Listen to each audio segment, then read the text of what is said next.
अब खबरों के शेयरिंग को हथियारों की सत्ता से सियासत की सत्ता की ओर मोड़ते हैं, जहां लोकसभा चुनाव के बाद जीत हार वाला समुद्र मंथन है, गठबंधन की कमजोर कड़ी पर विचार विमर्श वाला सत्ता का कलेश है और एक दूसरे पर चलाए जा रहे कटाक्ष वाले तीर हैं।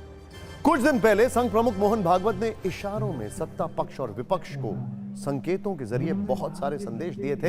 हालांकि इसके मायने हर दल ने अपनी सुविधा अनुसार निकाले और उनका इस्तेमाल किया। अब संघ के एक बड़े नेता इंद्रेश कुमार का बयान सियासत के सेंसेक्स में ट्रेंड कर रहा है, जिन्होंने लोकसभा के चुनावी नतीजों पर कुछ ऐसा कहा जिसमें कटाक्ष की मात्रा थोड़ी ज्यादा है। इंद्रेश कुमार ने कहा है कि प्रभु का न्याय विचित्र नहीं है। जिस पार्टी ने भक्ति की, अहंकार आया, उसको 241 सीट पर रोक दिया और जिनके अंदर राम के प्रति आस्था नहीं थी, उन सब को मिलाकर 234 पर रोक दिया। इस बयान के दो कीवर्ड्स हैं, अहंकारी और राम विरोधी, और इन्हीं शब्दों पर जबरदस्त सियासत हो रही है। सबसे पहले इंद्रेश कुमार का यह बयान आपको शब्दशः सुनाते हैं, फिर इस पर मचे सत्ता के कलेश के बारे में बताएंगे। 2024 में भी राम राज्य का विधान देखिए लोकतंत्र के परम में कैसा है। जिन्होंने राम की भक्ति की और धीरे धीरे अहंकार आ गया, उस पार्टी को सबसे बड़ी पार्टी घोषित कर दिया और उसका और जो पूरा उसको मत मिलना चाहिए, जो शक्ति मिलनी चाहिए, वो भगवान ने अहंकार के कारण दिया। इसलिए प्रभु का न्याय बड़ा विचित्र नहीं है, बड़ा सत्य है, बड़ा आनंददायक है। इसलिए जिस पार्टी ने भक्ति की, अहंकार आया, उसको 241 पर रोक दिया, पर सबसे बड़ी बना दी। जिनके अंदर राम की अनास्था थी, अश्रद्धा थी, और उनको सबको मिलकर 234 पर रोक दिया। कहा तुम्हारी अनास्था का यही दंड तुम्हें है कि तुम सफल नहीं हो सकते। वैसे इंद्रेश कुमार के इस बयान के बाद आरएसएस के सूत्रों से बड़ी खबर यह आई है कि आरएसएस नेता इंद्रेश कुमार ने जो कुछ कहा वो संघ का आधिकारिक बयान नहीं है। हालांकि फिर भी नेताओं ने इंद्रेश कुमार के बयान को अपना अपना नैरेटिव चलाने के हिसाब से लपक लिया है। इस पर भी सत्ता का कलेश हो रहा है, गौर से देखिए।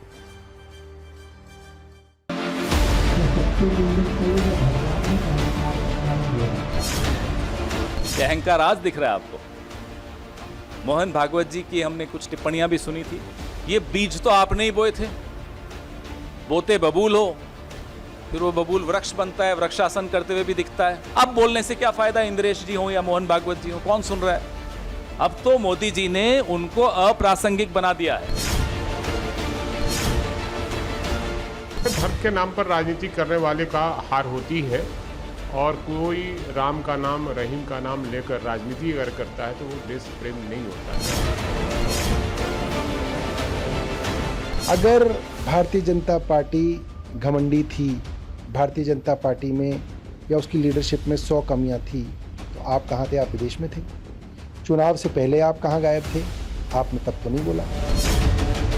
हम चुनावी राम भक्त नहीं होना चाहते। मर्यादा पुरुषोत्तम के चरित्र को अगर देखिएगा तो आपको ये 241 वाले मीलों दूर नजर आएंगे।